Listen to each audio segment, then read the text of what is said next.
আসসালামু আলাইকুম। আজকে আপনাকে দেখাবো 3 ফেজে 3টা সিটি লাগানো হয়েছে ভোল্টেজ দেখানোর জন্য। এখানে 1 ফেজে ভোল্টেজ বেশি দেখানো হচ্ছে। এটার X2 যেই টার্মিনাল থাকে ট্রান্সফরমার ওই দিক থেকে সমস্যা হয়। ওদিকে যে সময় সমস্যা হয় তখন ভোল্টেজ বেড়ে যায়। দেখেন এদিকে 1 ফেজে ভোল্টেজ আছে 231, আরেক ফেজে 232, কিন্তু 1 ফেজে ভোল্টেজ আছে 250। এটা ট্রান্সফরমার হতে সমস্যা, গ্রাউন্ডিংয়ের সমস্যা থাকতে পারে বা X2তেও সমস্যা থাকতে পারে।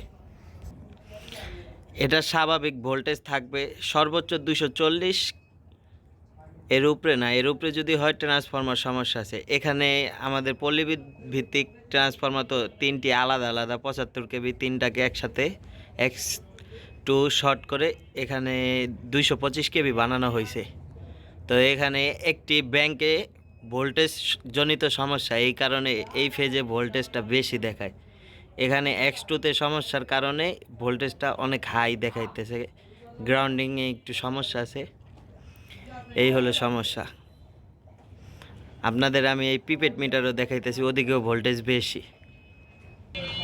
এখানে মিটারের আসছি আমরা 9070 238 9071 255 ভোল্ট, 9072 237।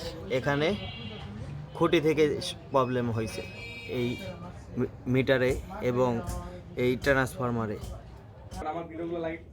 এটা হলো ট্রান্সফরমারের একটি সমস্যা।